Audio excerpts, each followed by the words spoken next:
Hello दोस्तों, स्वागत है एक बार फिर आप सभी का आपके अपने YouTube चैनल पीएच क्लासेस पर। तो दोस्तों, आज के इस वीडियो लेक्चर में हम पढ़ेंगे कि वैद्युत फ्लक्स अर्थात इलेक्ट्रिक फ्लक्स क्या होता है। दोस्तों, आपको बताते चलें कि आज के इस वीडियो लेक्चर में हम वैद्युत फ्लक्स से संबंधित आपको एक प्रयोग भी दिखाने वाले हैं। तो स्टूडेंट, आप लोगों से मैं चाहूँगा कि यदि आप वैद्युत फ्लक्स को रियल में जानना चाहते हैं कि वैद्युत फ्लक्स रियल में होता क्या है स्टूडेंट, ठीक है, तो आज की वीडियो लेक्चर को पूरा देखें स्टूडेंट, ठीक है। तो पूरे लेक्चर को पूरा ध्यान से समझें। और आप लोगों से मेरा एक रिक्वेस्ट और भी रहता है हमेशा की तरह कि यदि अभी तक आप लोग अपना कॉपी पेन लेकर के नहीं बैठे बेटा, तो अपना कॉपी पेन लेकर के बैठ जाइए, ठीक है, और अपना नोट्स बनाना मेरे साथ शुरू कर दीजिए। स्टूडेंट देखिए, पहले हमेशा की तरह मैं आप लोगों को पहले लेक्चर को समझाऊंगा, ठीक है। पूरा जब लेक्चर आपको अच्छे से 100% क्लियर हो जाएगा स्टूडेंट, ठीक है, तब आप उसका स्क्रीनशॉट लेकर के अपना नोट्स बना सकते हैं। लेकिन याद रखें बेटा, नोट्स जरूर बनाएं। अगर आप चाहते हैं कि आपके एग्जाम में अच्छे नंबर आए बेटा, आपकी परसेंटेज अच्छी बने 12th क्लास के अंदर, तो आप लोगों से मेरा विशेष रिक्वेस्ट है बेटा, ये तभी संभव हो सकेगा बेटा कि जब अपना प्रॉपर नोट्स बनाते चलें स्टूडेंट, ठीक है। तो चलिए शुरू करते हैं वीडियो लेक्चर को और समझते हैं क्या होता है वैद्युत फ्लक्स अर्थात इलेक्ट्रिक फ्लक्स। देखिए स्टूडेंट, वैद्युत फ्लक्स की परिभाषा ये है, वैद्युत फ्लक्स की परिभाषा ये है कि अगर हम एक समान वैद्युत क्षेत्र के भीतर, एक समान वैद्युत क्षेत्र के भीतर, अब मैं एक शब्द यहाँ पे एक शब्द यूज कर रहा हूँ, एक समान वैद्युत क्षेत्र, ठीक है। अधिकांश बच्चों को पता नहीं होगा कि एक समान वैद्युत क्षेत्र होता क्या है, ठीक है। तो उन लोगों से मैं चाहूँगा कि मेरा इससे जस्ट पिछला जो वीडियो लेक्चर था बेटा, मेरा इससे जो जस्ट पहले वाला लेक्चर है वो मैंने एक समान वैद्युत क्षेत्र के ऊपर ही बनाया है स्टूडेंट, ठीक है। तो जिन लोगों को एक समान वैद्युत क्षेत्र के बारे में जानकारी नहीं है बेटा, ठीक है, उन लोगों से मैं चाहूँगा मेरे इससे जस्ट पिछले वीडियो लेक्चर जरूर देखें स्टूडेंट, ठीक है। और मैं आपसे हमेशा ही कहता चला रहा हूँ कि देखिए, अगर आप 12th क्लास फिजिक्स की अच्छे से स्टैंडर्ड तरीके से तैयारी करना चाहते हैं बेटा, ठीक है, तो जितने मैं वीडियो डाल रहा हूँ इस लेसन के बेटा, आप बिल्कुल क्रम बाय क्रम वीडियो देखिए। आप अगर एक के बाद दूसरा, दूसरे के बाद तीसरा, ठीक है, इसी प्रकार आप कंटिन्यू वीडियो देख रहे हैं तो आपको बेटा कहीं भी कोई प्रॉब्लम नहीं आएगी और पूरी किताब आपको अच्छे से समझ में आ जाएगी, यानी अर्थात आपके फिजिक्स से संबंध कोई भी डाउट नहीं रहेगा स्टूडेंट, ठीक है। तो मैं आपसे बात कर रहा था एक समान वैद्युत क्षेत्र की, ठीक है स्टूडेंट। तो मैं कह रहा था यदि हम एक समान वैद्युत क्षेत्र के भीतर, एक समान वैद्युत क्षेत्र के भीतर अगर हम कोई पृष्ठ रख दें, क्या कहते हैं बेटा, पृष्ठ, जिसे हम काल्पनिक पृष्ठ मानेंगे स्टूडेंट, ठीक है, ठीक है। अभी मैं प्रयोग में आपको दिखाऊंगा, जिसको मैं बताने वाला था कि थोड़ी पहले बता रहा था आप लोगों को। तो ये कहना मैं ये चाह रहा हूँ कि यदि हम एक समान वैद्युत क्षेत्र के भीतर, ठीक है, अगर कोई पृष्ठ रख दें और पृष्ठ इस प्रकार से रखें, वो पृष्ठ कैसे बेटा, उसके लंबवत हो, किसके लंबवत, वैद्युत क्षेत्र के लंबवत हो, ठीक है। तो उस पृष्ठ से, ठीक है, जितनी वैद्युत बल रेखाएं, ठीक है, पास करेंगी अर्थात उससे होकर के गुजरेंगी बेटा, वही क्या कहलाएगी, उन वैद्युत बल रेखाओं की संख्या जो होगी वही क्या कहलाएगा, आपका वैद्युत फ्लक्स कहलाएगा अर्थात इलेक्ट्रिक फ्लक्स कहलाएगा। एक बार मैं अपनी बात को फिर से रिपीट कर रहा हूँ, एक समान वैद्युत क्षेत्र के भीतर यदि हम कोई काल्पनिक पृष्ठ रख दें, कोई काल्पनिक पृष्ठ रख दें बेटा, और याद रखें उस पृष्ठ को रखेंगे वैद्युत क्षेत्र के परपेंडिकुलर रखेंगे। कैसे रखेंगे अभी मैं आपको दिखाऊंगा स्टूडेंट, ठीक है। तो उस पृष्ठ से गुजरने वाली जितनी वैद्युत बल रेखाओं की संख्या होगी, यानी जितनी वैद्युत बल रेखाएं होंगी वही क्या कहलाएगी बेटा, आपका उस पृष्ठ से गुजरने वाला वैद्युत फ्लक्स कहलाएंगे स्टूडेंट, ठीक है। तो चलिए पहले मैं आपको समझाता हूँ स्क्रीन पर स्टूडेंट। देखिए डिफरेंट के आपके डायग्राम बना करके रखें बेटा, ताकि आपको रियल फील हो सके कि वैद्युत फ्लक्स होता क्या है स्टूडेंट, ठीक है। तो स्टूडेंट पहले आकृति बात करते हैं, जैसे कि आप देख रहे हैं कि देखिए एक समान वैद्युत क्षेत्र, देखिए मैंने आपको एक समान वैद्युत क्षेत्र की परिभाषा आपको बताया था, परिभाषा में आपको बताया था कि एक समान वैद्युत क्षेत्र में होता क्या है कि जो वैद्युत बल रेखाएं होती हैं, वैद्युत बल रेखाएं होती हैं बेटा एक ही डायरेक्शन को चल रही होती हैं, ये बात मैंने आपको बताई थी, और एक दूसरे से क्या होती है बेटा, वो बराबर दूरी पर होती हैं, ये दूसरी बात आपको मैंने बताई थी। और सारी वैद्युत बल रेखाएं क्या होती हैं, एक दूसरे के समानांतर होती हैं, बात समझ में आ रही है। तो ये अगर इस प्रकार की वैद्युत बल रेखाएं आपको कहीं देखने को मिलती हैं बेटा, तो वह एक समान वैद्युत क्षेत्र को प्रदर्शित करती हैं। तो अगर आप इस चीज़ को ध्यान से देख रहे होंगे बेटा, तो सारी वैद्युत बल रेखाएं एक ही दिशा में चल रही हैं एक बार, ठीक है। और ऐसा मान के मैंने बनाया है कि शायद जो सारी वैद्युत बल रेखाएं बेटा, सबके बीच की जो डिस्टेंस है लगभग समान है अर्थात इक्वल्स है, और ये सारी जो वैद्युत बल रेखाएं एक दूसरे के समांतर भी हैं। तो ये जो कहलाएगा बेटा एक समान वैद्युत क्षेत्र कहलाएगा। अब इसमें मैंने क्या किया है, ये जो आप इस टाइप से देख रहे हैं आकृति, ये फिगर देख रहे हैं, मैंने इसके अंदर कोई एक पृष्ठ रखा है, और ये पृष्ठ बेटा इस प्रकार से रखा है, इसके वैद्युत क्षेत्र के लंबवत रखा है। बात समझ में आ रही है मेरी बात, यानी कहने का मतलब मेरा ये है कि ये एक समान वैद्युत क्षेत्र है, और एक समान वैद्युत क्षेत्र के अंदर मैंने क्या रखा, कोई पृष्ठ रख दिया है। चलिए देखिए मैं आपको दिखाना चाह रहा हूँ, देखिए स्टैंड, जैसे कि देखिए आप जान रहे हैं कि वैद्युत बल रेखाएं इस ओर को पास कर रही हैं, ठीक है। तो मैंने जो पृष्ठ रखा है, ये बात समझ में आई, इसी को जैसे पृष्ठ में दिखाना पड़ रहा हूँ, यही भी मैंने पृष्ठ है, ठीक है। तो इसको मैंने कैसे रखा है, इसको ऐसे रखा है, बात समझ में आ रही है। यानी कहने का मतलब मेरा ये है कि वैल्यूबल रेखाएं इसको इस टाइप से पास करके जाएंगी, और जितनी वैल्यूबल रेखाएं इसको पास करके जाएंगी बेटा परपेंडिकुलर की स्थिति में, बात समझ आ रही है, तो वही वैल्यूबल रेखाओं की जो संख्या होगी, ठीक है, वही क्या कहलाएगी, इस पृष्ठ से गुजरने वाला वैद्युत फ्लक्स कहलाएगी। उम्मीद है कि मेरी बात आपको समझ में आई होगी। तो आप स्क्रीन पर देख पा रहे हैं स्टैंड कि देखिए इस पृष्ठ से कितनी वैद्युबल रेखाएं गुजर रही हैं, यानी 6 वैद्युबल रेखाएं गुजर रही हैं। कितनी गुजर रही है बेटा, 6 वैद्युबल रेखाएं गुजर रही हैं, ठीक है। तो अब हम वैद्युत फ्लक्स को कैसे लिखते हैं बेटा, फाई ई से लिखते हैं। वैद्युत फ्लक्स को हम कैसे लिखते हैं बेटा, फाई ई से लिखते हैं, इसलिए फाई ई का मान कितना हो गया, 6 हो गया। बात समझ में आ रही है, यानी मैंने क्या किया, एक समान वैद्युत क्षेत्र के अंदर, ठीक है, कोई काल्पनिक पृष्ठ रख दिया, और ये जो रखा है बेटा वैद्युत क्षेत्र के लंबवत रखा है। बात समझ में आ रही है।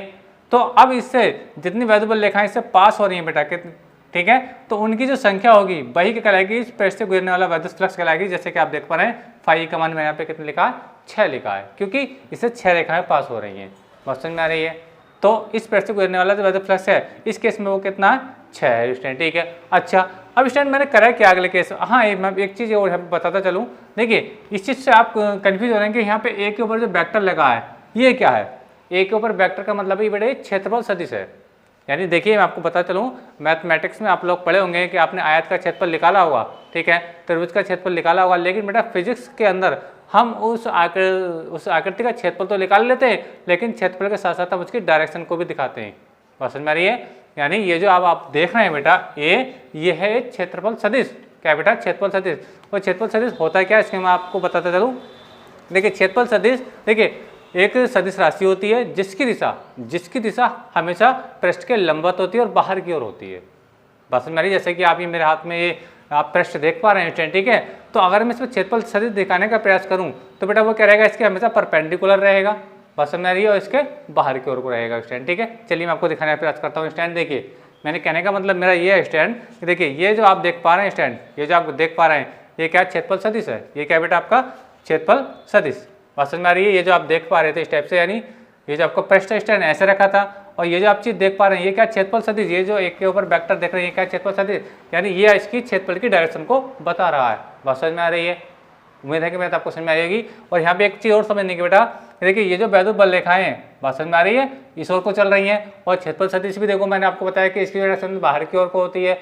तो यहाँ पे इस केस में ई यानी इलेक्ट्रिक फील्ड और आपका एरिया वेक्टर वैद्युत जो क्षेत्रफल सदिश है उसके बीच में कोई भी एंगल नहीं बन रहा है। बात समझ में आ रही है। यानी कहने का मतलब ये है, देखिए मैं आपको अच्छे से समझाना चाहता हूँ।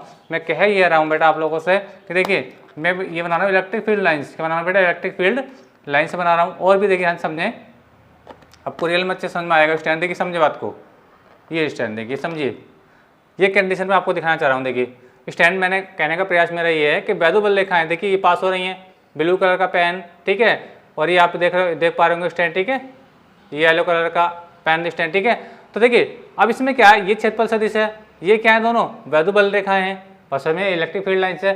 क्या आप इसके बीच में कोई एंगल बन रहा है? बिल्कुल नहीं बन रहा है, कोई भी एंगल नहीं बन रहा है। तो मैं यही बता रहा था कि इस केस में ई जब ये जो पृष्ठ है बेटा आपका वैद्युत क्षेत्र के लंबवत रखा है, तो क्षेत्रफल सदिश जो ए है और वैद्युत क्षेत्र जो ई है इसके बीच में कोई भी एंगल नहीं बन रहा है। जैसे कि आप स्क्रीन पे मेरी बात को समझ पा रहे होंगे। याद रखें ये जो आप ब्लैक कलर का पेन मेरा देख रहे हैं ये क्षेत्रफल सदिश को डिनोट कर रहा है, और ये ऊपर और जो नीचे जो पेन लगाएंगे मैंने स्टैंड, ठीक है, ये आपकी वैद्युत बल रेखाओं को डिनोट कर रही हैं। तो आप देख पा रहे हैं कि क्षेत्रफल सदिश और वैद्युत बल रेखाओं के बीच में कोई भी एंगल नहीं बन रहा है। बात समझ में आ रही है। यानी कहने का मतलब ये है कि जब पृष्ठ, इंपॉर्टेंट बात है नोटिस करें, जब पृष्ठ वैद्युत क्षेत्र के परपेंडिकुलर रखा होता है, लंबवत रखा होता है, तो वैद्युत क्षेत्र और क्षेत्रफल सदिश के बीच में कोई भी कोण नहीं बनता, अर्थात ई और ए के बीच में कोई भी कोण नहीं बनता है। ठीक है, एक बार फिर से रिपीट कर रहा हूँ कि जब पृष्ठ वैद्युत क्षेत्र के लंबवत रखा होता है, कैसा होता है बेटा, परपेंडिकुलर रखा होता है, ठीक है, तो वैद्युत क्षेत्र ई और क्षेत्रफल सदिश जो ए है बेटा इसके बीच में कोई भी एंगल नहीं बनता है। इस में थीटा कितना रहता है, 0 रहता है। यानी इस केस में जो थीटा है ई और ए के बीच का जो थीटा वो कितना है बेटा आपका 0 है। सॉरी माफ कीजिए मैंने 5 बना दिया, जो थीटा वो कितना है वो 0 है। उम्मीद है कि मेरा तो आपको समझ में आ चुकी होगी। ठीक है, अच्छा अब देखिए मैंने करा क्या स्टैंड, आपको देखिए और मैं अच्छे समझाना चाह रहा हूँ, आप लोगों को समझे बात को मेरी। देखिए अब मैं कर रहा हूँ स्टैंड। देखिए अब इस केस में आप देख पा रहे होंगे, इस केस में आप ये देख पा रहे हैं कि मैंने फाई ई का मान कितना लिखा है, 0 लिखा है, यानी वैद्युत फ्लक्स का मान कितना लिखा है, मैंने 0 लिखा है। ऐसा क्यों लिखा है बेटा, आप देखिए ये जो पृष्ठ पहले ऐसे रखा था, इसके परपेंडिकुलर रखा था, अब मैंने क्या कर दिया, इस पृष्ठ को घुमा करके इसके समांतर कर दिया। इसके मैंने क्या कर दिया बेटा, समांतर कर दिया, और जब बेटा मैं इसको समांतर कर दूंगा इस टाइप से, बात समझ में आ रही है। तो देखिए आप जो क्षेत्रफल सदिश ये देख पा रहे हैं जो पहले से ही था अभी, ठीक है, बात समझ में आ रही है। वैद्युत बल रेखा तो उधर को पास हो रही है जैसे आप देख पा रहे हैं स्टूडेंट, ठीक है। लेकिन जैसे मैंने पृष्ठ को वैद्युत क्षेत्र के समांतर करा, जब समांतर करूंगा तो आप देख पा रहे होंगे कि इससे एक भी वैद्युत बल रेखा पास नहीं हो रही होगी। कहने का मतलब ये है कि वैद्युत बल रेखा तो इस टाइप से जा रही है, इसके ऊपर से भी जाएंगी, इसके नीचे भी जाएंगी, इसको स्पर्श करके भी जाएंगे स्टूडेंट, ठीक है, और समझ में आ रही है। लेकिन जब पृष्ठ आपका कैसा है, मैंने ये वैद्युत क्षेत्र के समांतर कर दिया, किसको, इस पृष्ठ को कर दिया, ठीक है, तो होगा क्या बेटा कि इससे एक भी वैद्युत बल रेखा पास नहीं हो रही, और जब एक भी वैद्युत बल रेखा पास नहीं हो रही स्टूडेंट, ठीक है, तो उस स्थिति में क्या होगा, फाई का मान 0 होगा। मैंने आपको क्या बताया, वैद्युत फ्लक्स होता है क्या, वैद्युत क्षेत्र के अंदर किसी पृष्ठ के लंबवत गुजरने वाली वैद्युत बल रेखाओं की संख्या उस पृष्ठ से गुजरने वाला वैद्युत फ्लक्स कहलाती है। और जब ये पृष्ठ वैद्युत क्षेत्र के समांतर होता है बच्चों, तो इससे एक भी वैद्युत बल रेखा पास नहीं हो रही है, इसलिए मैंने फाई का मान 0 लिखा है। उम्मीद करता हूँ कि मेरी बात आपको समझ में आ चुकी होगी, ठीक है स्टूडेंट। अच्छा, अब बात यह है बेटा कि जो हम वैद्युत फ्लक्स को परिभाषित कर रहे हैं स्टूडेंट, ठीक है, तो सवाल ये है कि ये जो वैद्युत फ्लक्स है ये वैद्युत क्षेत्र पर निर्भर करता है कि नहीं करता है, ठीक है, या जो आप इसका जो एरिया देख पा रहे हैं बेटा, ये जिसका ये जो आकृति आप देख रहे हैं, क्या इसके एरिया पर निर्भर करता है कि नहीं करता है, इस चीज़ को और ध्यान से समझिए बेटा। देखिए अभी इसको समझाऊंगा, लेकिन सबसे पहले एक बात मैं और समझा दूँ बेटा कि देखो इस केस में क्या था, ई और ए के बीच में कोई भी एंगल नहीं बन रहा था, कोई भी एंगल नहीं बन रहा था। लेकिन बेटा इस केस की अगर बात करता हूँ, इस केस में देखिए वैद्युत क्षेत्र है उस ओर को, क्षेत्रफल सदिश है इस ओर को, तो यानी कहने का मतलब ये एक दूसरे के परपेंडिकुलर है। कैसे बेटा, परपेंडिकुलर है, यानी इस केस में जो आपका थीटा रहेगा, सॉरी माफ कीजिएगा 5 बना दिया, थीटा जो रहेगा वो कितना बेटा रहेगा, आपका रहेगा 90 अंश रहेगा। अधिकांश बच्चे यहीं पे गलती कर जाते हैं, अधिकांश बच्चे यहीं गलती करते हैं। देखिए याद रखें, जब पृष्ठ वैद्युत क्षेत्र के समांतर होता है बेटा, कैसा होता है, समांतर होता है, समांतर रखा होता है स्टेप से, ठीक है, तो वैद्युत क्षेत्र ई और क्षेत्रफल सदिश के बीच का जो एंगल होता है वो कितना होता है बेटा, परपेंडिकुलर होता है। याद रखना है मेरी बात को, बहुत इंपॉर्टेंट बात है। जब पृष्ठ वैद्युत क्षेत्र के समांतर होता है बेटा, कैसा होता है, समांतर होता है, तो वैद्युत क्षेत्र ई और क्षेत्रफल सदिश के बीच में क्या होता है, 90 अंश का कोण होता है, अर्थात ये एक दूसरे के परपेंडिकुलर होते हैं। जब वैद्युत क्षेत्र में ये पृष्ठ अगर लंबवत रखा होता है, कैसा होता है बेटा, लंबवत अगर ये रखा होता है, ठीक है, तो उस केस में क्या होता है, वैद्युत क्षेत्र ई और क्षेत्रफल सदिश के बीच में कोई भी एंगल नहीं होता, स्थिति में थीटा 0 होता है। बात समझ में आ रही है। यानी कहने का मतलब मेरा ये था बेटा, अगर मैं इसको लंबवत रख रहा हूँ तो ज़्यादा से ज़्यादा वैद्युत बल रेखाएं गुजरेंगी, लेकिन अगर मैं इसको ऐसे करके घुमाने का प्रयास करूँगा, ऐसे करके घुमाने का प्रयास करूँगा, ठीक है, तो देखिए वैद्युत बल रेखाएं कुछ ऊपर से निकल जाएंगी, कुछ नीचे से निकल जाएंगी। बात समझ में आ रही है। और एक स्थिति ऐसी आएगी, अगर मैं इसको बिल्कुल समांतर कर दूँ जैसे कि ये है, तो इससे एक भी वैद्युत बल रेखा पास नहीं होगी। तो कहने का मतलब ये है कि वैद्युत फ्लक्स का मान सबसे ज़्यादा कब होता है, जब पृष्ठ वैद्युत क्षेत्र के परपेंडिकुलर होता है रखा हुआ, ठीक है, और सबसे कम वैद्युत फ्लक्स कब होता है, जब पृष्ठ वैद्युत क्षेत्र कैसा होता है बेटा, पैरेलल यानी समांतर रखा हुआ होता है। उम्मीद है कि मेरी बात आपको समझ में आई होगी। थीटा एक बार फिर से बता रहा हूँ, थीटा यहाँ पे जो बता रहा हूँ मैं, वैद्युत क्षेत्र ई और क्षेत्रफल सदिश के बीच का कोण बता रहा हूँ, ये बात याद रखनी है आप लोगों को स्टैंड, ठीक है।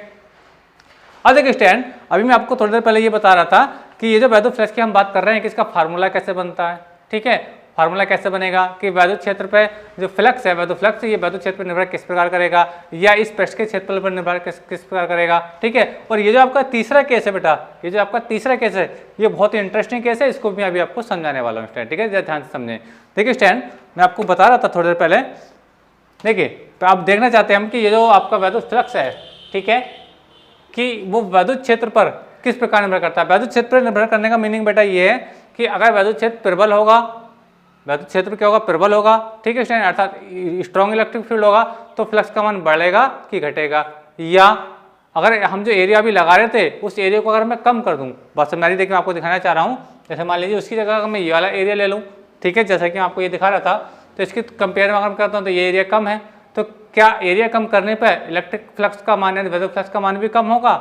बात समझ आ रही है। तो इन सब चीज़ों को हम डिस्कस करेंगे कि वैद्युत फ्लक्स इस एरिया पर डिपेंड करेगा क्या नहीं करेगा, वैद्युत क्षेत्र पर निर्भर करेगा क्या या नहीं करेगा स्टूडेंट। ये करेगा तो किस प्रकार का करेगा, एरिया बढ़ने पर फ्लक्स बढ़ेगा क्या नहीं बढ़ेगा, वैद्युत फ्लक्स का मान, वैद्युत क्षेत्र का मान स्ट्रॉन्ग होने पर यानी प्रबल वैद्युत क्षेत्र होने पर वैद्युत फ्लक्स का मान बढ़ेगा क्या घटेगा, ये सब बातें अभी हम देखने वाले हैं स्टूडेंट, ठीक है। तो देखिए चलिए शुरू करते हैं, देखिए आगे बात को।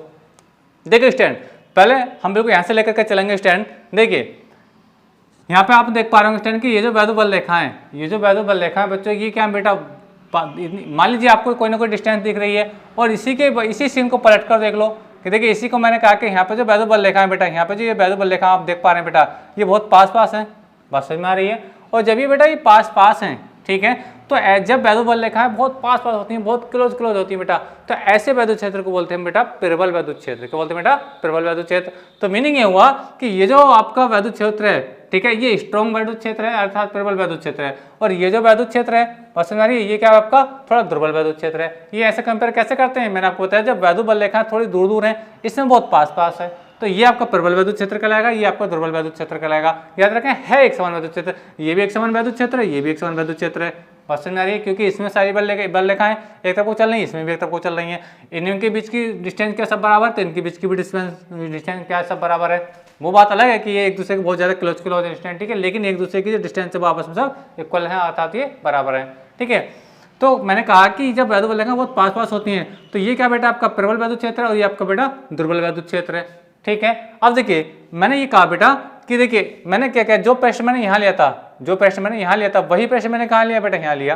यानी कहने का मतलब ये है, लेकिन मैं आपको समझाना चाह रहा हूँ कि जैसे कि मैं एग्जाम्पल यहाँ पर दे रहा था कि जो प्रश्न मैंने यहाँ पर लिया, ठीक है, तो इस केस में फाई का कितना आ रहा है? 6 आ रहा था, क्योंकि इससे 6 वैद्युत बल रेखाएं पास हो रहे थे। जबकि याद रखना ये दुर्बल वैद्युत क्षेत्र है। कैसा है बेटा? ये दुर्बल। इस बात का बहुत इंपॉर्टेंट अभी पढ़ाने वाला हूँ, दुर्बल वैद्युत क्षेत्र शॉर्ट में लिख देते हैं, चलो ठीक है। ये दुर्बल वैद्युत क्षेत्र है और ये क्या बेटा आपका प्रबल वैद्युत क्षेत्र है, ठीक है बच्चों। तो मैं कह रहा था कि इस केस में जो वैद्युत फ्लक्स है वो कितना आ रहा है? 6 आ रहा है, लेकिन इसी पृष्ठ को बेटा मैं यहाँ पर लगा रख दूं प्रबल वैद्युत क्षेत्र में। बात समझ में आ रही है? तो आप यहाँ पर वैद्युत फ्लक्स का मान कितना आ रहा है? 13 आ रहा है। बात समझ में आ रही है? यानी जब वैद्युत क्षेत्र आपका दुर्बल था, कैसा था? दुर्बल था, तो वैद्युत फ्लक्स का मान कितना आ रहा था? 6 आ रहा था, अर्थात 6 लाइन्स पास हो रही थी। लेकिन हम बात करें प्रबल वैद्युत क्षेत्र की, इसमें इलेक्ट्रिक लाइन्स क्या होंगी बेटा? पास पास होंगी, एरिया वही है, बिल्कुल सेम एरिया है, लेकिन फाई का मान कितना आ रहा है? कितना? 13 आ रहा है एंड 13 आ रहा है। यानी कहने का मतलब ये हुआ कि ये जो आपका वैद्युत फ्लक्स है वैद्युत क्षेत्र के कैसा होता है बेटा? समानुपाती होता है। यानी कहने का मतलब ये कि आपका इलेक्ट्रिक फील्ड अगर हाई है, इलेक्ट्रिक फील्ड अगर हाई है तो आपको फ्लक्स भी हाई आ रहा है। बात समझ में आ रही है? यानी कहने का मतलब ये अगर आपका इलेक्ट्रिक फील्ड स्ट्रॉन्ग है बेटा तो ये क्या होगा बेटा? ये भी स्ट्रॉन्ग होगा। कौन? वैद्युत फ्लक्स होगा, यानी इनकी संख्या ज़्यादा आएगी, बढ़कर आएगी। लेकिन अगर आपका जो इलेक्ट्रिक फील्ड है वो क्या बेटा? थोड़ा वीक है, तो इसका जो मान होगा वो कम आएगा। और समझ में आ रही है? उम्मीद है कि मैं आपको समझ में आई होगी। यानी जो वैद्युत फ्लक्स होता है बेटा, वैद्युत क्षेत्र क्या होता है? समानुपाती होता है। यानी वैद्युत क्षेत्र आपका प्रबल है तो आपका इलेक्ट्रिक फ्लक्स भी प्रबल होगा अर्थात हाई होगा, और आपका वैद्युत क्षेत्र दुर्बल है तो आपका इलेक्ट्रिक जो फ्लक्स है बेटा, यानी वैद्युत जो फ्लक्स है वो भी क्या होगा बेटा? आपको दुर्बल होगा। तो इसके बाद का मीनिंग है हुआ बेटा कि जो आपका वैद्युत फ्लक्स है, देखिए मैं इसको थोड़ी देर के लिए साफ कर रहा हूँ, जो आपका वैद्युत फ्लक्स होता है बेटा फाई ई, ये क्या होता है? हमेशा डायरेक्टली प्रोपोर्शनल होता है वैद्युत क्षेत्र ई के। उम्मीद है कि मेरे साथ आपको समझ में आई होगी, ठीक है। इस बात को याद रखें कि हमेशा जो वैद्युत फ्लक्स होता है बेटा वैद्युत क्षेत्र के क्या होता है बेटा? समानुपाती होता है। अगर ई का मान आपका हाई होगा तो फाई ई का मान भी क्या होगा? आपका हाई होगा, यानी इलेक्ट्रिक फ्लक्स आपका हाई होगा।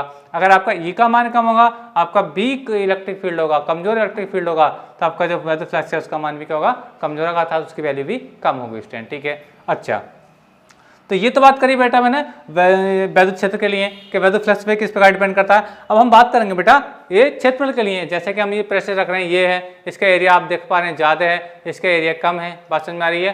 तो कहने का मतलब ये है कि इसको अगर मैं देखिए इसी एरिया को अगर मैं यहाँ पर रख देता इस टाइप से, चलिए मैं आपको दिखाने का प्रयास करता हूँ थोड़ा सा, ठीक है। चलिए यहाँ पर देख लेते हैं, यहाँ पर आपको बेटर समझ में आएगा। देखिए एक केस ये है जो आपको इस टाइप से रखा है, और एक केस ये है जो आपको बेटा इस टाइप से रखा है। जो वैद्युत क्षेत्र था जो ये है वही है, सेम वैद्युत क्षेत्र बेटा, बिल्कुल सेम वैद्युत क्षेत्र है। अब की बार मैंने क्या किया? वैद्युत क्षेत्र को कांस्टेंट रखा है, वैद्युत क्षेत्र को क्या कांस्टेंट रखा, ठीक है। आपके मैं एरिया को कम बढ़ती कर रहा हूँ। इस केस में क्या था? एरिया कांस्टेंट था, दोनों कंडीशन में पृष्ठ का। लेकिन यहाँ पे जो आपका वैद्युत क्षेत्र वो कांस्टेंट नहीं था, वो यहाँ पे कमजोर था, यहाँ पे ये था थोड़ा प्रबल था, अर्थात यहाँ पे स्ट्रॉन्ग था। बात समझ में आ रही है? यानी इस केस में क्या था? आपका जो इलेक्ट्रिक फील्ड है वो कांस्टेंट नहीं था। बात समझ में आ रही है? यहाँ पे वीक इलेक्ट्रिक फील्ड है, यहाँ स्ट्रॉन्ग इलेक्ट्रिक फील्ड है, लेकिन यहाँ पे क्या था? एरिया कांस्टेंट था। क्या था? एरिया कांस्टेंट था, इलेक्ट्रिक फील्ड कांस्टेंट नहीं था। लेकिन इस चीज में, इस वाले केस में क्या है बेटा? यहाँ पे क्या?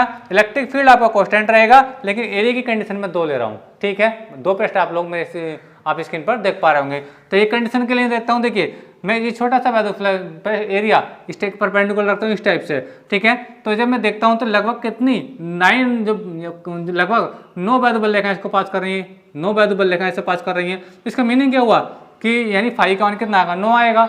अगर मैं इसी एरिया में, इसी इलेक्ट्रिक फील्ड में, अगर मैं एरिया में बड़ा कोई पृष्ठ ऐसा लूँ कि उसका एरिया ज़्यादा हो, तो इस कंडीशन ऐसे रखूंगा तो यहाँ से कितनी वैल्यू बल लेखा आप देख पा रहे हैं बेटा, 15 देख पा रहे हैं। यानी कहने का मतलब ये है कि जब एरिया कम था तो फ्लक्स का मान भी कम है, और जब एरिया ज़्यादा हुआ तो फ्लक्स का मान भी ज़्यादा हो गया। बात समझ आ रही है? तो इसका मतलब तो ये हो रहा है कि जो वैद्युत फ्लक्स है बेटा वो इस पृष्ठ के क्षेत्रफल के भी समानुपाती होता है। बात समझ आ रही है? यानी आप जितना बड़ा फ्लक्स रखेंगे वैद्युत क्षेत्र के, जितना बड़ा पृष्ठ रखेंगे, बात समझ आ रही है, जितना अधिक क्षेत्रफल वाला पृष्ठ रखेंगे स्टैंड, ठीक है, तो उससे उतना ही ज्यादा वैद्युत फ्लक्स पास होगा स्टैंड, ठीक है, अर्थात जितनी उतनी ज्यादा उसके अंदर से वैद्युत बल रेखाएं पास होंगी। तो हम इस कंडीशन से देख सकते हैं स्टैंड कि इस केस को हम बताना चाहूँ तो वैद्युत फ्लक्स जो होता है यानी फाई ई जो होता है स्टैंड, याद रखना बहुत इंपॉर्टेंट बातें मैं आपको बता रहा हूँ बेटा कि ये समानुपाती होता है इसके पृष्ठ के एरिया के, पृष्ठ के एरिया क्या होता है, ये दो समानुपाती होता है। यानी दो बातें मैंने आपको बताई कि आपका जो इलेक्ट्रिक फ्लक्स होता है यानी वैद्युत फ्लक्स होता है वो वैद्युत क्षेत्र के भी समानुपाती होता है, ठीक है, और जो पृष्ठ रखते हैं हम वैद्युत क्षेत्र के अंदर उसके एरिया के भी समानुपाती होता है। तो ये दो बातें मैंने आप लोगों को बताई, ठीक है। अगर मैं इन दोनों कंडीशन को एक साथ मिला करके लिखूं तब कैसे लिखेंगे स्टूडेंट, ठीक है, चलिए आपको बता रहा हूँ। देखिए अब इसकी आवश्यकता नहीं है बेटा, इसकी आवश्यकता नहीं है तो मैंने आपको समझाने के लिए समझाया था, लेकिन जो आपके मेनली डायग्राम है वो आपके ये 3 डायग्राम रहेंगे। अभी मैं इन दो पर चर्चा कर रहा हूँ, उस पर भी अभी चर्चा करूंगा स्टूडेंट, ठीक है। अच्छा देखिए अगर मैं इन दोनों कंडीशन को साथ साथ लिखूँ तो कैसे लिखूंगा, अगर आप चाहते हैं कि इसका स्क्रीनशॉट लें तो नोट्स बनाने के लिए आप इसका स्क्रीनशॉट ले सकते हैं। और आपको बात अगर मेरी अच्छे समझ में आ गई स्टूडेंट, ठीक है, तो आप लोगों से मेरा विशेष रिक्वेस्ट है कि प्लीज वीडियो को लाइक और शेयर जरूर कर दें स्टूडेंट, ठीक है। चलिए तो देखिए अब मैं इसको थोड़ा रब कर रहा हूँ स्टूडेंट, ठीक है। अब आगे चलते हैं। देखिए अगर मैं इन दोनों कंडीशन को साथ साथ लिखूंगा तो कैसे लिखूंगा, तो देखिए आप देख पा रहे होंगे कि देखो फाई दोनों साइडों में सेम है, अगर समीकरण माने एक तो तब भी बात वही है। तो फाई को तो मैं एक बार लिखूंगा यानी वन टाइम लिखूंगा, यानी ये होगा फाई ई समानुपाती बेटा आपका ये आ गया, ठीक है। अच्छा ये आपका क्या रहा, ई रहा बेटा ये, और ये क्या रहा बेटा आपका ए रहा। बात समझ में आ रही है? तो यानी इन दोनों कंडीशन को अगर मैं साथ साथ लिखूंगा ना करके तो आप ये वाली कंडीशन लिखूंगा। बात समझ में आ रही है? अगर मैं इस समानुपाती के को चिन्ह को हटाऊं, बात समझ में आ रही है, तो क्या करते हैं इक्वल का साइन लगाऊंगा, और इक्वल का साइन जब लगाते हैं बेटा फिजिक्स के अंदर, ठीक है, कोस्टेंट यानी समानुपाती को हटा करके जब हम कोस्टेंट का चिन्ह लगा समानुपाती का चिन्ह हटाने के बाद जब इक्वल का साइन लगाते हैं बेटा तो कोई ना कोई कोस्टेंट लगाते हैं, कोई ना कोई कोस्टेंट लगाते हैं। जैसे मैंने मान लीजिए के लगा दिया, ठीक है, तो ये क्या हो जाएगा बेटा आपका ई हो जाएगा और ये आपका ए हो जाएगा। अगर प्रयोगों द्वारा देखा जाए तो के का मान कितना होता है, 1 होता है। यानी इस एक्सपेरिमेंट के लिए जो हालांकि आपको बुकों में देखने मिलेगा नहीं, लेकिन मैं आपको बता रहा हूँ कि जब मैं यहाँ पर समानुपाती का चिन्ह हटाऊंगा तो कोई ना कोई कोस्टेंट के लगाऊंगा, और जब कोस्टेंट के लगाऊंगा तो इस केस के लिए जो के का मान होता है प्रयोगों द्वारा वो कितना होता है बेटा 1 होता है। और जब के का मान 1 रखूंगा तो फाई आपको बेटा कितना मिल जाएगा, फाई बच्चों आपको मिलेगा, आप समझ रहे हो मेरी बात को, ये मिलेगा ई ए के बराबर मिलेगा। उम्मीद है कि मैं तो आपको समझ में आई होगी। यानी वैद्युत फ्लक्स आपको किसके बराबर मिला, ई और ए के बराबर मिला। और ई क्या है, इलेक्ट्रिक फील्ड है। ए क्या है बेटा, इसका एरिया है, ये जो आप एरिया पृष्ठ देख पा रहे हैं ये पृष्ठ इसका एरिया है, ये बात समझ में आ रही है। तो वैद्युत फ्लक्स जो होता है बेटा एक परिभाषा तो मैंने आपको ऊपर लेकर के बताई है, तो यहाँ से भी आप इसकी परिभाषा दे सकते हैं, ठीक है। यहाँ से परिभाषा कैसे बताएंगे, यहाँ से परिभाषा ऐसे बताएंगे बेटा, देखिए ये ई क्या है वैद्युत क्षेत्र और ये क्या है एरिया, पृष्ठ का एरिया, तो दोनों का गुणनफल तो है यानी इसका प्रोडक्ट है बेटा। तो डेफिनेशन यहाँ से दे सकते हैं वैद्युत फ्लक्स की। एक परिभाषा तो मैंने वो लिखी, एक डेफिनेशन तो वो है, ठीक है। और आप चाहते हैं कि इस बेस पे इसकी डेफिनेशन देना चाहते हैं, ऐसे भी दे सकते हैं। वो कैसे, देखिए एक समान वैद्युत क्षेत्र में स्थित, एक समान वैद्युत क्षेत्र में स्थित, ठीक है, और वैद्युत क्षेत्र क्या बेटा ई है, बात को समझे ना। एक समान वैद्युत क्षेत्र ई में स्थित किसी पृष्ठ के क्षेत्रफल ए, बात समझ में आ रही है। यानी कहने का मतलब ये है जैसे कि वैद्युत क्षेत्र आप देख पा रहे हैं इसके अंदर कोई पृष्ठ रखा, तो बात समझ में इसका एरिया भी कुछ ना कुछ और इसका जो वैद्युत क्षेत्र है इसका ई का भी परिमाण कुछ ना कुछ होगा। तो इन दोनों का जो गुणनफल होगा, इन दोनों का जो गुणनफल होगा बेटा वही क्या कहलाएगा, उस पृष्ठ को देने वाला वैद्युत फ्लक्स कहलाएगा। अब देखिए इसको बताना चाहता हूँ इसकी परिभाषा को, अभी मैंने आपको सीक्वेंस से बताऊंगा। अच्छा आपको कैसे लिखना होगा, एक समान वैद्युत क्षेत्र में स्थित, एक समान वैद्युत क्षेत्र में स्थित किसी पृष्ठ के, ठीक है, एक समान वैद्युत क्षेत्र में स्थित किसी पृष्ठ के क्षेत्रफल ए, बात समझे, एक समान वैद्युत क्षेत्र में स्थित किसी पृष्ठ के क्षेत्रफल ई तथा पृष्ठ के क्षेत्रफल ए तथा वैद्युत क्षेत्र ई के गुणनफल को, ठीक है, उस पृष्ठ से गुजरने वाला वैद्युत फ्लक्स कहते हैं। एक बार फिर से रिपीट कर रहा हूँ, एक समान वैद्युत क्षेत्र में स्थित किसी पृष्ठ के क्षेत्रफल ए तथा वैद्युत क्षेत्र ई के गुणनफल को उस पृष्ठ से गुजरने वाला वैद्युत फ्लक्स कहते हैं स्टूडेंट, ठीक है। तो यहाँ से इसकी ये परिभाषा भी यहाँ से इसकी बनती है स्टूडेंट, ठीक है। अच्छा अब स्टूडेंट बात करते हैं हम कि देखिए ये तो मैंने केस बताया कि इस कंडीशन में क्या था, ई और ए के बीच में थीटा कितना था, 0 था, यानी वेक्टर ए यानी जो क्षेत्रफल सदिश है और जो आपके वैद्युत क्षेत्र इसमें थीटा कितना था आपका, 0 था, ठीक है। और इस केस में थीटा कितना है, 90 है, एक दूसरे के परपेंडिकुलर नहीं है, मैंने आपको भी बताया था थोड़ी देर पहले, ठीक है स्टूडेंट। अच्छा अब बात ये है बच्चों, अब बात ये है कि अगर ई और जो आप देख रहे हैं वैद्युत क्षेत्र ई और जो क्षेत्रफल सदिश ए है, इनके बीच में एंगल थीटा यानी ना तो 0 हो और ना क्या हो आपका 90 हो, इनके बीच का कोई ना कोई एंगल हो, बात समझ आ रही है, ना तो थीटा 0 है इस केस में, यानी ये जो आप ए देख पा रहे हैं यानी क्षेत्रफल सदिश, बात समझ आ रही है, और ये क्या आपका वैद्युत क्षेत्र है। मैंने किया क्या है इसको, जिसको समझो, मैंने पृष्ठ को तो बेटा ऐसे रहने दिया है, पृष्ठ को तो मैंने इस टाइप से रहने दिया, इस टाइप से, लेकिन वैद्युत बल रेखाओं को मैंने आपको इस टाइप से एंट्री कराया इसके अंदर को, बात समझ में आ रही है। और इनके बीच में कोई ना कोई क्या बनना बेटा, ये एंगल बनना, कोई ना कोई क्या बनना बेटा, ये एंगल, इसको मैं यहाँ पर थीटा से लिख रहा हूँ बेटा, कैसे लिख रहा हूँ, थीटा से लिख रहा हूँ। उम्मीद है कि मेरा तो आपको समझ में आई होगी। देखिए मैं आपको दिखाना चाह रहा हूँ कि मैं कहना क्या चाह रहा हूँ आप लोगों से। देखिए मैं कहना ये चाह रहा हूँ स्टैंड, देखिए मेरे पास क्या, मैं अभी फिर से वही डायरेक्शन, ये देखिए ये क्या स्टैंड, ये बेटा आपका मेरे से दिखाना चाहता हूँ इस टाइप से, अच्छा से लगेगा आपको। देखिए ये क्या बेटा आपका, फिर से वही देखिए क्षेत्रफल सदिश ए है, ठीक है। अब वैद्युत बल रेखा है जो बेटा, वैद्युत बल रेखा कैसे है, अब वो ऐसा नहीं है, मैंने इसकी डायरेक्शन को चेंज कर दिया, यानी वैद्युत बल रेखा इस टाइप से पास हो रही है, ध्यान समझे, इस टाइप से ध्यान समझे देखो, यानी कहने का मतलब मेरा ये है बच्चों कि जो आपका क्षेत्रफल सदिश है वो अभी भी ए है, और ये जो वैद्युत बल रेखा है बेटा आपके इस टाइप से आ रही है, बात समझ आ रही है, तो इनके बीच में कोई ना कोई एंगल बन रहा है, कोई ना कोई एंगल बन रहा है, तो इस केस में वैद्युत फ्लक्स कितना होगा, बात समझ आ रही है। यानी जब हम बात करते हैं कि जब पृष्ठ वैद्युत क्षेत्र के लंबवत रखा होता है तो थीटा कितना होता है आपका, 0 होता है, बात समझ में आ रही है। दूसरा केस जब पृष्ठ इसके लंबवत रखा होता है, ठीक है, तो थीटा कितना 90 होता है। अब केस ये है कि जब इनके बीच का एंगल यानी ई और ए के बीच का एंगल यहाँ पे कितना था, 0 था, यहाँ पे कितना था 90 था, लेकिन यहाँ पे 0 90 नहीं है, 0 90 के बीच में कुछ एंगल है स्टैंड, ठीक है, बात समझ आ रही है, इसी बेस में न्यूमेरिकल बनते हैं, आपको इसको ध्यान से समझे बेटा, ठीक है। तो इस केस में फ्लक्स का मान कितना आएगा, बात समझ में आ रही है आप लोगों को, यानी कहने का मतलब ये है कि जब वैद्युत क्षेत्र ई क्षेत्रफल सदिश की दिशा से थीटा कोण बना रहा हो, वैद्युत क्षेत्र ई क्षेत्रफल सदिश की दिशा से थीटा कोण बना रहा हो स्टैंड, ठीक है, तो उस केस में वैद्युत फ्लक्स कितना होगा ये आपको देखना है। तो इस केस में हमें करने के लिए करना ही होता है बच्चों कि ये जो आपको वैद्युत क्षेत्र दिख रहा है ये ई, आप समझ रहे हो मेरी बात को, ये जो पेन है ये वैद्युत क्षेत्र को दिखा रही है, यानी इस चीज को दिखा रही है, ठीक है। तो अब हम करेंगे बेटा, इसको हम 2 घटकों में वियोजित करेंगे, 2 घटकों में वियोजित, एक तो इस पृष्ठ के लंबवत और एक इसके समांतर। कैसे करेंगे ध्यान से समझे बच्चों, ध्यान से समझो, देखिए ध्यान समझे बेटा, बिल्कुल इस चीज को समझें। ये जो आपका जो ब्लैक पेन है, ठीक है, ये आपका क्या क्षेत्रफल सदिश है, और ये जो पेंसिल आप देख पा रहे हैं इस टाइप से, ये क्या आपका वैद्युत क्षेत्र है। अब देखिए मैं 2 घटकों में वियोजित करूंगा, एक तो इसके समांतर और एक इसके किसके, ये जो पृष्ठ आप देख रहे हैं किसको वियोजित कर रहा हूँ, इस ई को वियोजित कर रहा हूँ, ये जो ई आप देख पा रहे हैं, ठीक है।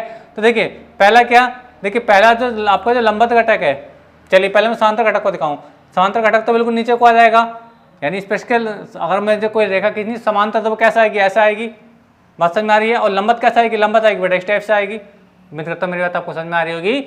यानी ये जो ई है इस ई को मैं वियोजित कर रहा हूँ, यानी इस ई को इसके लंबवत और समांतर, तो एक तो मुझे इसके समांतर रेखा खींचनी होगी तो समांतर रेखा तो इस टाइप से आएगी, नीचे की ओर को आएगी, यानी इस टाइप से आएगी, ठीक है, और एक इसके लंबवत रेखा इस टाइप से आएगी, बात समझ में आ रही है। कहने का मतलब ये है, देखिए मैं आपको समझाना ये चाह रहा हूँ बच्चों, ध्यान समझो कि जो मैं अभी ये वाली केस बता रहा था, ये वाला केस नीचे वाला केस, ठीक है, यानी समांतर घटक क्या आएगा बेटा आपका, ये रहेगा, बात समझ में आ रही है।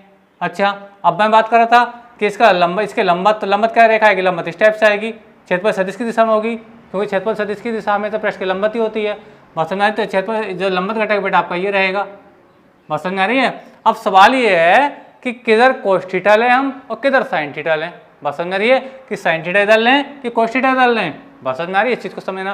देखिए बेटा इसको मैं आपको बता रहा हूँ, देखिए जिधर आपका थीटा बनता है, जिधर आपका थीटा बनता है, ठीक है, उधर हम कोस थीटा लिखते हैं, और जिधर आपका थीटा नहीं बनता है उधर हम साइन थीटा लेते हैं। ध्यान समझो कि यहाँ पे कोई एंगल बन रहा है इस ई के साथ, इसका कोई एंगल नहीं है, यानी ये जो ई है इस ई के साथ कोई एंगल बना रही है, नहीं बना रही है, लेकिन हाँ ये ई अपने इस क्षैतिज घटक के साथ, सॉरी क्षेत्रफल सदिश के साथ, जो इसका ध्यान समझे बात को एक बार फिर से रिपीट कर रहा हूँ, ये जो ई है ई, ठीक है, इस का जो आपका जो लंबवत घटक है ये समांतर घटक है, बात समझ में आ रही है। तो कौन सा घटक इस ए के साथ कोण बना रहा है, लंबवत की समांतर, ये बताइए मुझे। तो आपको देख पा रहे होंगे ये वाला घटक कोण बना रहा, तो जिधर कोण बनता उधर cos थीटा लिखते हैं और जिधर कोण नहीं बनता उधर हम sin थीटा लिखते हैं। अब आई होगी मेरी बात आपको समझ में, यानी ये वाला जो घटक है, ये वाला घटक, ठीक है, ये इस क्षेत्रफल सदिश के साथ कोई भी एंगल नहीं बना रहा है, और जब ये नहीं बना रहा है तो इधर हम लेके चलेंगे बेटा sin थीटा, sin थीटा। लेकिन किसको हम विरोध कर रहे हैं, ई को, यहाँ लिखेंगे ई sin थीटा। क्या लिखेंगे बेटा, ई sin थीटा लिखेंगे। यानी ई sin थीटा का मीनिंग बेटा ये है कि ये जो समांतर घटक है, ये जो समांतर घटक है इस ए के साथ कोई एंगल नहीं बना रहा है। और समझ में आ रही है? अच्छा, लेकिन हाँ ये जो आपका ये जो घटक है ये साथ कोई ये आपका लंबवत घटक है, ये कोई ना कोई एंगल बना रहा है, और वो एंगल कितना है, थीटा। तो यहाँ क्या लिखेंगे, ई cos थीटा लिखेंगे। यानी कहने का मतलब मेरा ये है, जिधर एंगल बनता है उधर cos थीटा लिखते हैं, और जिधर एंगल नहीं बनता उधर हम sin थीटा लिखते हैं। तो यानी ये क्या आपका बेटा ई sin थीटा। बस समझना यहाँ पे आप लोगों को ये बेटा, देखिए जिधर आपको क्षेत्रफल सदिश दिखे, बस हमारे ई ए दिखे, उसके साथ एंगल बन रहा है तो उधर हमें cos थीटा लिखना है, और जिधर एंगल नहीं बन रहा उधर हमने sin थीटा लिखना है। अब देखिए इसको वैसे ही प्रूव कर सकता हूँ कि मुझे cos थीटा क्यों लेकर चलना पड़ेगा, ये फार्मूले में cos थीटा क्यों लेकर चलना पड़ेगा, मैं आगे भी पढ़ाऊंगा। तो देखिए बात समझ में आ रही है कि देखिए हमें करना क्या, वैद्युत फ्लक्स देखना है, वैद्युत फ्लक्स देखना है। और वैद्युत फ्लक्स क्या होता है, इससे गुजरने वाली रेखाओं की संख्या होती है, वैद्युत बल रेखाओं की क्या होती है, संख्या होती है। लेकिन बेटा एक भी वैद्युत बल रेखा, क्या एक भी वैद्युत बल रेखा ऐसे गुजरेगी, अगर इससे अगर वैद्युत बल रेखा आएंगी तो बिल्कुल मक्खन की तरह, जैसे ब्रेड में मक्खन लगाते हैं बेटा, वो इस तरह यानी इसको स्पर्श करती हुई चली जाएंगी। यानी कहने का मतलब ये है बच्चों कि अगर मैं समांतर घटक की और बात करता हूँ बेटा, तो क्या है बेटा, वो इसके समांतर आ रहा है, यानी इससे ऐसे तो एक भी वैद्युत बल रेखा पास नहीं हो रही है। और जब एक भी वैद्युत बल रेखा पास नहीं हो रही है बेटा, तो मैं अब आगे जो फार्मूला बनाने वाला हूँ तो इसमें sin थीटा का यूज नहीं करूंगा, किसका यूज करूंगा, cos थीटा का यूज करूंगा, क्योंकि वो इसके लंबवत है, क्योंकि इस टाइप से क्या होंगी, वैद्युत बल रेखा पास होंगी। यानी यहाँ से मुझे वैद्युत फ्लक्स का कुछ ना कुछ मान मिलेगा, लेकिन यहाँ से मुझे इसके समांतर से कोई भी मान नहीं मिलेगा। यानी यहाँ से मुझे इस चीज़ को लेकर नहीं चलना है, इस चीज़ को लेकर के चलना है। बात समझ में आ रही है? चलिए फार्मूला बना रहा हूँ। तो इस केस में देखेंगे कि वैद्युत फ्लक्स कितना गुजरेगा। चलिए मैं बता रहा हूँ आप लोगों को, इस केस के लिए समझे बात को। तो देखिए phi E is equal to cos tan, थोड़ा मैं पीछे से लेकर आता हूँ। तो फाई ई हो जाएगा बेटा, क्या हो जाएगा इसका, जो आपका घटक दिख रहा है ई cos थीटा, ई cos थीटा, ठीक है। और क्या है इसका एरिया, और इसका एरिया। बस समझ में आ रही, क्योंकि हम ये बात तो देखना चाहेंगे ई और ए को। तो ई के लिए तो आ गया ई cos थीटा, और ए के लिए एरिया आपका बेटा ये आ गया। उम्मीद है कि मैं आपको समझ में आ रही होगी, ठीक है। मैंने sin थीटा क्यों नहीं लिया, मैंने आपको फिर से बता रहा हूँ बेटा कि sin थीटा मैंने इसलिए नहीं लिया क्योंकि sin थीटा जो आपका जो समांतर घटक है, ये आपका जो वो समांतर घटक है स्टैंड वाला, ठीक है, ये, ठीक है। तो ये तो इसके समांतर है, इससे यहाँ से तो एक भी वैद्युत बल रेखा पास नहीं होगी, ठीक है। तो इसमें इससे कोई लेने का मतलब ही नहीं है, क्योंकि फ्लक्स होना क्या, फ्लक्स होता है इससे गुजरने वाली वैद्युत बल रेखाओं की संख्या।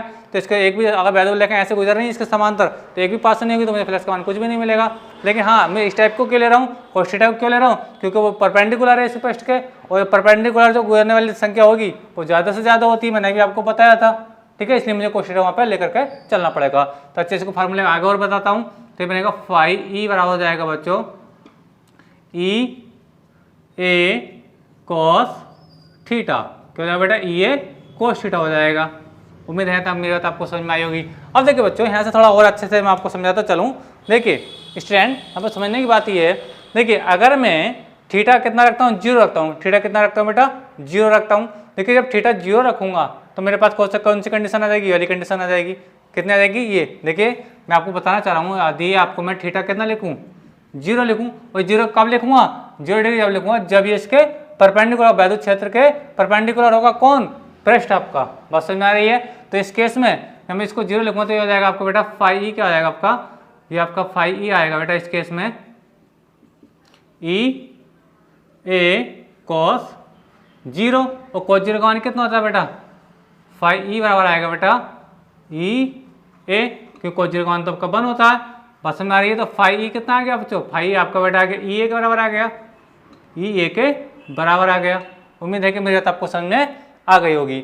यानी कि ये जो मैंने फार्मूला बनाया, ठीक है, इस केस में अगर लगाना चाहूँ कि कितना वैद्युत फ्लक्स गुजरेगा, अगर मुझे ई और ए का मान पता है, ई और ए का मान पता बेटा, तो मेरा फ्लक्स का मान यहाँ से निकल करके आ जाएगा, ठीक है। अच्छा, दूसरा केस क्या था, जब प्रश्न कैसा था, इसके समांतर रखा था, अर्थात ई और ये वैद्युत क्षेत्र ई और क्षेत्रफल सदिश ए के बीच में थीटा कितना था, 90 था, इस केस में थीटा कितना 0 है, यानी कोई भी एंगल नहीं बन रहा है, जैसे मैंने आपको स्टार्टिंग में बताया था।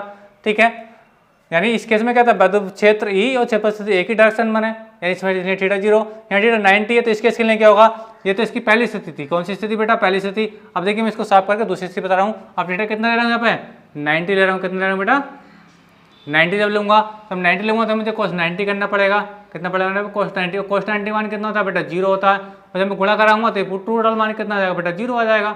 बात समझ में आ रही है, तो ये वाली बात आपकी प्रूफ हो गई। कौन सी बात प्रूफ हो गई कि यहाँ पे जो अभी जो मैं सब जो कर दिया, मैंने यहाँ पे जो लिखा था फाई इक्वल टू 0, वो कैसे आता है, इसी कंडीशन में आया था बेटा।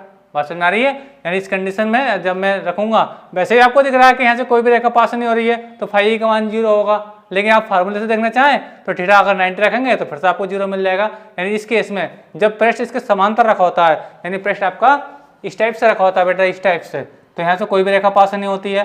बस हमारी यानी यहाँ पे वैद्युत फ्लक्स का मान कितना आएगा, 0 आएगा, और वैसे मैंने फार्मूले से भी आपको बता दिया। लेकिन इस कंडीशन में वैद्युत रेखा पास हो रही है, इसमें तो 0 आएगा नहीं। बात समझ में आ रही है, इसमें तो फ्लक्स का मान कुछ ना कुछ आएगा, वो कितना आएगा बेटा, वो इससे पहले मैंने आपको बताया ई के बराबर आएगा, इतना जो आया था अभी मैंने आपको बताया था। ठीक है, अच्छा बात करते हैं बेटा कि अगर आपका पृष्ठ इसके लंबवत भी नहीं है, समांतर भी नहीं है, किसी न किसी एंगल पर है, यानी वैद्युत क्षेत्र ई और क्षेत्रफल सदिश के बीच में कोई ना कोई कोण बना है बेटा, कोई ना कोई कोण है बेटा। ठीक है, तो यहाँ पर अगर उस कोण की वैल्यू अगर पता हो, मुझे ई और ए दोनों पता होना चाहिए और मुझे थीटा पता होना चाहिए, तो मैं यहाँ से इसका वो भी वैल्यू निकाल दूंगा। बात समझ में आ रही है, यानी इसके बीच का थीटा 90 हो सकता है, सॉरी 90 के लिए तो कैसी हो गया, सॉरी ये वाला कैसे हो गया, अगर 30 है 45 है, बात समझ में आ रही है, तो यहाँ पे मान डालूंगा और यहाँ से मुझे फाई का मान फिर मिल जाएगा। बात समझ में आ रही है। अच्छा तो देखिए स्टैंड, अब मैं देखिए थोड़ा इसको और आगे बढ़ाना चाहूँगा अपनी बात को। देखिए मैं थोड़ा इसको साफ कर रहा हूँ। देखिए स्टैंड, आपने एक फार्मूला पढ़ा होगा 11th क्लास में, क्या फार्मूला पढ़ा होगा, ध्यान से समझे, फार्मूला ये पढ़ा होगा स्टैंड। देखिए हम जानते हैं क्या, वट, देखिए आपने पढ़ा होगा A B cos theta, A B cos theta. A B cos theta जो होता है बेटा, वो क्या होता है, vector A into vector B के इक्वल होता है। उम्मीद है कि मेरा आपको समझ में आई होगी। ये आपने 11th क्लास में पढ़ा होगा, कहाँ पढ़ा होगा बेटा, 11th क्लास में पढ़ा होगा क्या, कि ये होता है बेटा A B cos theta equal होता है vector A dot vector B, यानी वेक्टरों का अदिश गुणन। बात समझ में आ रही है। अब देखिए इस सूत्र की, इस चीज की तुलना ई ए बी कोस थीटा की तुलना ई ए कोस थीटा से कीजिए, तो ये क्या बराबर है बेटा, यानी या जो आपका फार्मूला होता है, ये सूत्र है बेटा 11th क्लास का। ठीक है, यानी ए बी कोस थीटा को हम क्या लिख सकते हैं, vector A into vector B लिख सकते हैं। बात समझ में आ रही है। तो यहाँ पे क्या लिख सकते हैं, देखिए ये चीज़ बिल्कुल सेम है। देखिए यहाँ पे करना क्या होगा, मुझे इस ई की जगह यहाँ पे जो मुझे ए मिल रहा है उससे ई मिल रहा है, मुझे बी मिल रहा है उससे क्या मिल रहा है, ए मिल रहा है, तो मैं इस चीज़ को यहाँ से लिख सकता हूँ। तो मैं लिख सकता हूँ इस चीज़ को, देखो फाई ई, इस सूत्र से मैं देख सकता हूँ इस वाले संबंध से क्या बनेगा, देखो फाई ई स्टूडेंट आपके पास आएगा, फाई ई बराबर आएगा, देखिए क्या आएगा, ए है, यहाँ पे क्या ए था तो वेक्टर ए का वेक्टर ए था तो ए का वेक्टर हो गया, यानी ए वेक्टर हो गया। ये ए है क्या, इस वेक्टर का परिमाण, ये बी क्या, इस वेक्टर का परिमाण, और थीटा क्या, वेक्टर ए और बी के बीच का कोण, यानी इन दोनों के बीच का कोण। बात समझ में आ रही है। तो पहले हम ई को लिख लेता हूं, वेक्टर ई वेक्टर ए, ये आपका फॉर्मूला बनेगा। यानी कहने का मतलब मेरा ये है कि अगर आपको बताना चाहूँ कि ये कोस थीटा को मैं क्या लिख सकता हूँ, ये कोस थीटा को मैं लिख सकता हूँ बेटा, ये वाली बात, कौन सी बात, vector E into vector A. बात समझ आ रही है। अब देखिए स्टैंड, अब इसका मात्रक देखें, मात्रक क्या होता है, देखिए इसका मात्रक क्या होगा, वैद्युत क्षेत्र का मात्रक इंटू क्षेत्रफल का मात्रक। बात समझ आ रही है, यहाँ से देख सकते हैं मात्रक, वैद्युत क्षेत्र का मात्रक, क्षेत्रफल का मात्रक। तो वैद्युत क्षेत्र का मात्रक क्या होता है, न्यूटन प्रति कूलम होता है।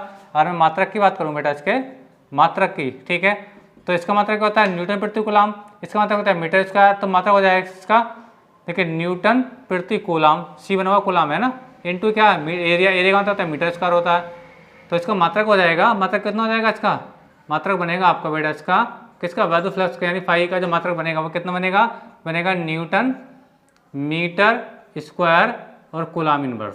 ठीक है, यानी फाई का जो मात्रक बनेगा, फाई का जो मात्रक आएगा वो कितना आएगा, न्यूटन मीटर स्क्वायर प्रति कूलम। यहाँ से देख सकते हैं न्यूटन मीटर स्क्वायर प्रति कूलम, जो अपॉन में है उसके लिए मैंने इनवर्स लगा दिया। उम्मीद है कि मेरा आपको समझने आ चुकी होगी स्टैंड। ठीक है, एक बार और पता चलो बेटा कि वैद्युत फ्लक्स होता है एक अदिश राशि होता है, वैद्युत फ्लक्स के अंदर डायरेक्शन नहीं होती है, ये एक अदिश राशि होती है। सवाल आपसे ये पूछा जाए कि वैद्युत फ्लक्स सदिश है क्या अदिश, तो याद रखना ये अदिश राशि होती है। हाँ, इसके लिए एक बात होती है कि देखिए वैद्युत बल रेखाएं अगर पृष्ठ के अंदर को एंट्री करती हैं तो वहाँ पर फ्लक्स का मान नेगेटिव होता है, लेकिन जब इसको बाहर निकलती हैं तो फ्लक्स का मान क्या होता है, पॉजिटिव होता है। यानी कहने का मतलब ये है, देखिए मैं आपको समझा रहा हूँ कि मान लीजिए ये एक्स्ट्रा बात है आपको लोगों के लिए, ये पृष्ठ है, ठीक है, और ये वैद्युत बल रेखाएं इस टाइप से पास होकर इधर को निकल के जा रही हैं, बात समझ में आ रही है। तो इस केस के लिए बताना चाहूँ मैं, इस केस के लिए, इस वाले केस के लिए, ठीक है, अगर मैं फाई का मान निकालूंगा बेटा, कैसे फाई का मान, तो ये आएगा -EA के बराबर आएगा, ठीक है। यानी जब वैद्युत बल रेखा पृष्ठ के अंदर को एंट्री करती हैं तो उसका मान क्या होता है, नेगेटिव होता है। लेकिन हाँ, यही बात अगर मैं यहाँ देखूँ, या तो वैद्युत रेखा बाहर निकल गई तो यहाँ पे फ्लक्स का जो मान होता है वो क्या होता है बेटा, पॉजिटिव होता है। यहाँ पे तो रहेगा आपका E और A रहेगा। उम्मीद है कि मेरे तो यहाँ तक आपको समझ में आई होगी, ठीक है। यानी वैद्युत बल रेखाएं जब इसके अंदर को एंट्री करती हैं तो फ्लक्स का मान क्या होता है, नेगेटिव होता है, लेकिन जब वो बाहर निकलती हैं बेटा, जैसे कि निकल के आएंगे स्टैंड, ठीक है, तो उसके लिए मान उसको मान जाएगा बेटा प्लस का रहेगा। तो स्टैंड आई होप कि मेरी बात आपको समझ में आ चुकी होगी। चलिए हम इसको यहाँ से साफ कर दूँ। अभी आप इसका स्क्रीनशॉट ले लीजिए बेटा और अपना नोट्स में कॉपी कर लीजिए स्टैंड। तो अगर वीडियो लेक्चर आपको अच्छा लगा तो वीडियो को लाइक और शेयर जरूर करते हैं स्टैंड, ठीक है। मिलेंगे अगली वीडियो में, तब तक के लिए धन्यवाद।